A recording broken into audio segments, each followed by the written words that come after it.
sasambahin at iiyak siya kapag hindi kanya makita at ayaw niya makawala ka sa kanya. Hello mga guys, kumusta kayo? Panibagong araw, panibagong video na naman tayo. And sa araw na ito, isa na namang video ang aking tuturo sa inyo na simpleng gabay o simpleng pamamaraan na makakatulong sa atin. At bago ang lahat, gusto ko lang mag-disclaimer sa mga taong hindi naniniwala at hindi gusto ang mga kagaya nitong video. Please skip this video at maghanap kayo ng videos na gustong gusto nyo dahil ang video na ito ay para lamang ito sa mga taong naniniwala and gusto mag-try. Sa lahat po ng mga nagko-comment sa aking video at merong nagre-reply sa inyo na dinadala kayo sa WhatsApp. So, huwag po kayong maniwala at mag-ingat na lamang po sa mga scam. So, ayun po, gusto nyo ba na sasambahin kayo ng inyong karelasyon? Sasambahin at susundin or ayaw na ayaw niya makawala ka sa kanya at iiyak ito kapag hindi kanya makita. Ito po ang mangyayari sa aking ituturo sa inyo ngayon na kung saan ay ang inyong partner ay gusto nila na nandyan ka lang sa kanilang tabi, na gusto nila na lagi ka lamang nilang makikita, yung ayaw na ayaw nila na mawaglit kayo sa kanilang paningin. So, ito po ay pwedeng gawin sa parehas ang kasarian, babae ito babae, and lalaki ito lalaki. Siyempre naman sa ating babae at lalaki na magpartner. Pwedeng-pwede mo itong gawin kahit na kayo ay magkalapit at magkalayo. Ngayon po, kailangan natin dito ng mga bagay upang magawa natin ang ritual na ito. So, kailangan lamang natin dito ng sibuyas. Sibuyas po, pwedeng pula, pwedeng puti ang ating gamitin. Basta ito po ay sibuyas. Pwedeng maliit, pwedeng malaki. Basta po sibuyas kahit ganito lamang kaliit. And syempre, kailangan din natin ng panghiwa, kutsilyo po. And kailangan din natin dito ng papel. Kailangan natin dito syempre ng panulat.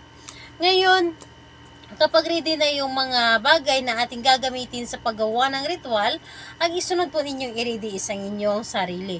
I-ready ninyo ang inyong sarili na kailangan alam ninyo na gustong gusto ninyo itong gawin at alam po ninyo sa inyong sarili na ito ay makakatulong sa inyo, na ito ay isa sa solusyon sa inyong mga problema ngayon sa buhay pag-ibig.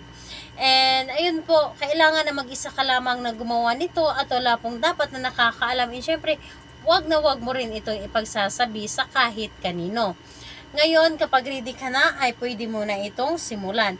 Ang unang-una mong gagawin, dito sa papel, humanap kayo ng medyo malaking papel. Isulat po ninyo dito sa papel ng 7 ulit. 7 ulit po yung kanyang pangalan at apelyido ni target mo. Kailangan na alamin mo dito yung totoong pangalan at apelyido ng inyong target. So, isulat po ninyo dito pangalan at apelyido ni target ng 7 ulit. Ngayon, isulat ninyo dito sa likod, isulat po ninyo dito na sasambahin at iiyak ka sa sobrang pagmamahal sa akin.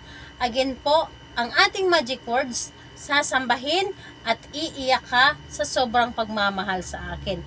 So, yun po ang sasabihin po ninyo or yun po ang isulat ninyo. Ngayon po, kapag naisulat nyo na, ang gagawin ninyo, kunin ninyo ang inyong sibuyas at yung kutsilyo. Hiwain po ninyo dito sa dulo yung sibuyas. Hiwain po ninyo at yung katas ng sibuyas ay ipahid nyo lamang. So, yung sibuyas po ay ipahid nyo lamang sa pangalan at apelyido ng inyong target. Ipahid nyo lamang, and habang pinapahid ninyo ang katas ng sibuyas na ito, paulit-ulit ninyong sasambitin or sasabihin yung pangalan at apelyido ni target at sasabihin po ninyo na sasambahin at iiyak ka sa sobrang pagmamahal sa akin. So, habang pinapahid po ninyo, sabihin po again, pangalan, apelyido, iiyak ka or sasambahin at iiyak ka sa sobrang pagmamahal sa akin. So, yung pangalan niya at apelyido, yun po ang pahira ninyo ng katas ng sibuyas.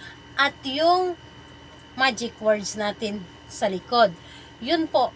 Dapat po yung pangalan niya at apelyido at yung magic words natin ang dapat po mapahiran ng katas ng sibuyas. And habang pinapatak or habang pinapahid niyo po yun po ang sasabihin ninyo, ang kanyang pangalan at apelyido at yung magic words. Ngayon, kapag napahira nyo na ito, nalagyan nyo na ng katas yung sinulat ninyo na pangalan at apelyido at yung magic words, ito ay tupiin ninyo ng 3 bisis. Tupiin ninyo ito ng 3 bisis ang papel na ito at itago po ninyo ito. Pwedeng ilagay sa inyong wallet, pwedeng ilagay sa inyong drawer, or saan na pwede ninyo siyang iipit ang papel na ito. Iipit nyo lamang kung saan ninyo pwede siyang iipit. Ngayon, kailan ito pwedeng gawin? Gawin ito sa araw ng Tuesday and Friday. Sa Tuesday and Friday lamang ito pwede. Dahil yun po ang pinakamalakas na araw, nagagawa tayo ng mga ganitong pamahiin. At kailan ito pwedeng kunin? Kunin mo ito pagkalipas ng 7 araw. So, halimbawa ngayon mo siya ginawa, kinabukasan magka-count ka na ng 1, or Friday mo siya ginawa, matatapos siya ng Friday. At ang gagawin mo dito sa papel, itapon nyo lamang dito ito at hayaan ninyo na gumana or maramdaman ninyo ang resulta. So, ayun po, kung kayo po ay magpapa-shoutout, mag-comment lamang sa baba para ma-shoutout ko kayo sa next video. And kung may mga katanungan kayo, mag-comment lang din po sa baba para ma-replyan ko po kayo. Bye-bye everyone. God bless us all.